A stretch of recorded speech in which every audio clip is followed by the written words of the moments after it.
Hi there, it's Sandy. Welcome to my YouTube channel where we're going to have a short video today about making a DIY bench hook slash carving platform. Because technically it's not a bench hook. It serves the same purpose in a better way because it has no hook. But I want to show you what I did and how I made it so you can make your own. In my last video, I showed you my carving platforms, and they're not bench hooks. They're carving platforms. I'm calling them something different. This is a bench hook. It has a lip on the top and a lip on the bottom, and this one is by Speedball and doubles as an inking platform. That's all I use it for. But basically, with a bench hook, it hooks onto, with one of those lips, the edge of your table. And that way you can hook it on there and press on your carving substance with your knife, with your hand, with whatever, and it's not going to walk across the table. There are some of them that are made of wood and have an L shape in the corner, and that's why I added an L shape onto my tile version. And when we go on the field trip, I'll show you where I got the stuff to make this one. I also made a mini carving platform for erasers, and I wanted to do this so students in the pink eraser art class might want to make one, since we're doing 30 in a row erasers. And this one is made with cardboard, dividing the different sections to make them custom to hold the size erasers you've got. But I want to take you on a trip to the store, and on the way there, I'm going to tell you why this platform is not working so great.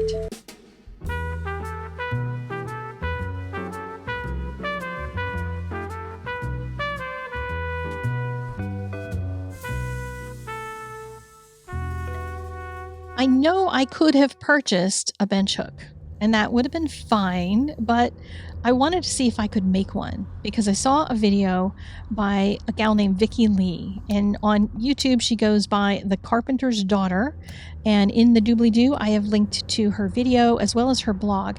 On the video she shows you some of the steps she took in making hers because it is a work of beauty and wonder. I do love that little notch, that's kind of nice. But she gives you all of the details, like size, measurements, everything, what kind of wood to buy, etc., on her blog. So go see that if you're interested in making the one that she's got. I was thinking I might be able to talk the people at Lowe's into cutting the wood for me. They used to have a service doing that. They had a saw in the back, and if you bought some wood there, you could take it back there and they would rip it down to whatever it is that you needed. So I thought, oh, I have all the measurements. I could just have them chop it down, and then all I have to do is put it together. Well, that didn't happen because they don't have that service any longer. But the very nice lady that I was talking to about it got the vision that I had for this, and she knew kind of what I was looking for, what I wanted it to do. And she said, hey, wait a minute, you're an artist. You like pretty things, so why don't we make a pretty one instead? And we walked through the tile aisle in the flooring section and picked out those gorgeous tiles. And she just said, why don't you use some Gorilla Glue on it and call it done? Just make it easy. Put yourself on a little border and you'll have something that works like a bench hook. And these are heavy enough that it's going to stay in place. And I said, well, you know, that sounds like a genius idea. So for about $10, I bought the supplies. And then for another $10, I bought a thing of Gorilla Glue. And I was off to the races to make that very simple, large carving platform.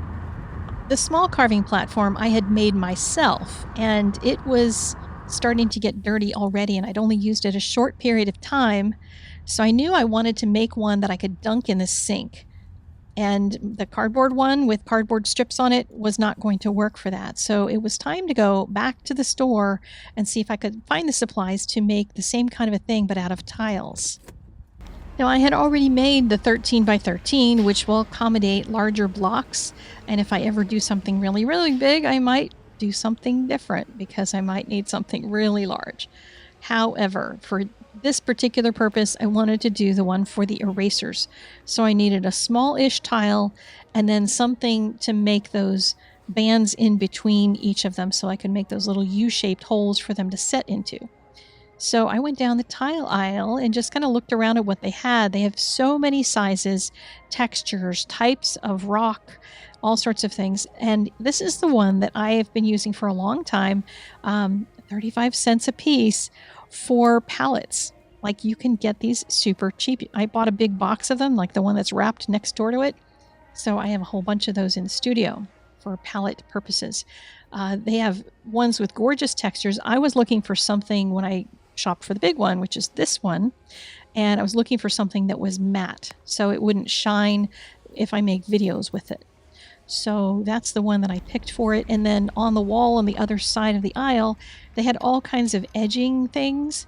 And for like $4, you can get this beautiful edging. You can get others that are cheaper, others that are way more expensive. And I didn't even need to cut it because it was shorter than my tile. So then I found these. There's a whole bunch of different kinds that have different shaped and size pieces. And I was looking again for something matte and something I could take apart so I can use all those little pieces, because they didn't have tile strips that were small enough that I didn't have to cut. So I also found this piece for a base, and I could put a whole U shape here because the horizontal one would fit right across where the vertical one leaves off. So all I have to do is figure out how to take those apart and attach them onto this and make one of these things that's going to be a carving platform for erasers that is not going to make a mess of things when it gets wet. It was time to head back home after spending $8.62. I already have the Gorilla Glue at home, so I can use that to adhere these things together. And look how lovely these look together.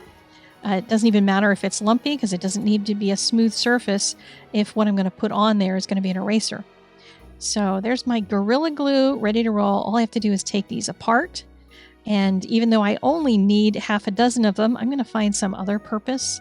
I kind of might like to doodle on those tiles. I thought that could be kind of something fun and weird to do.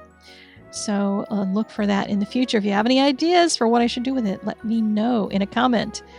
So each one of these, were easy to snip off, but the glue, I couldn't find anything that would dissolve it. Maybe I just don't have the right things to use, but I did discover that I could just trim those edges off instead.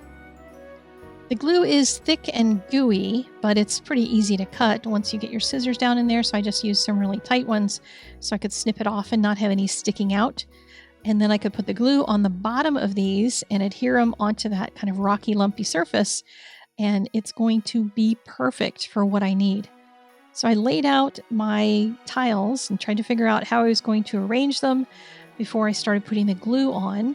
And I have room for a third one if I want. I have, that one is from Amazon. This one is from Papermate, the true pink pearl eraser. And then there is another one that I got at my dollar store. And I thought, well, why don't I just put a third one on there? And then if I ever have any from the dollar store, I will be ready for it. So I put the Gorilla Glue on using a palette knife just because it worked better rather than splooging too much on there, because the first one got really messy when I glued the large piece together.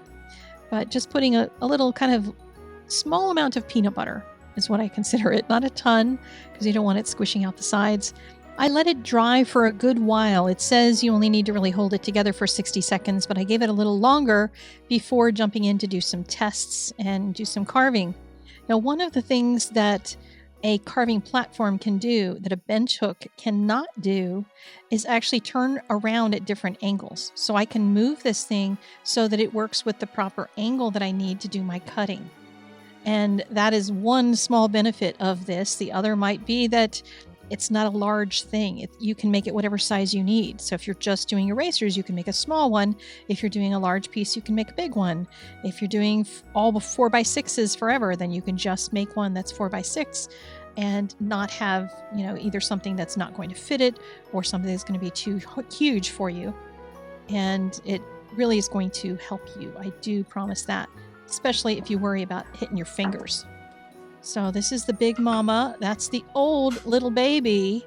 And this is the new little baby.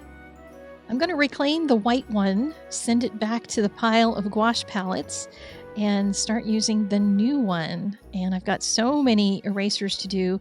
In the pink eraser class, I kind of did something that dug me into a hole. I said I was going to do 30 lessons, but I decided to put 3 alternates in each one. So I have to do like 90 erasers in a month. So I will be busy doing that. And if you would like some more nerdy information, then go over to my Substack where I've written a brief history on the bench hook. Yeah, I did a lot of research and it's written in a friendly format though, so it's not too nerdy. Link to Substacks down in the doobly-doo. Also, Friday night I'm hosting Open Studio, and that is on Zoom. It's free to come. It's free to get into Art Venture, which is where you RSVP on the events tab, and you can find out what time it is in your zone. In my time zone in Pacific, it's 5 p.m. And we'll just be hanging out, working on our holiday projects. So whatever it is that you think you might work on, a gift, a card, a whatever, color something, draw something, whatever, get your holiday jam on. I will be either printing or carving one of these, I think. We'll see how far I get this week and whether or not I have something ready to roll. So join us. Links to everything are in the doobly-doo.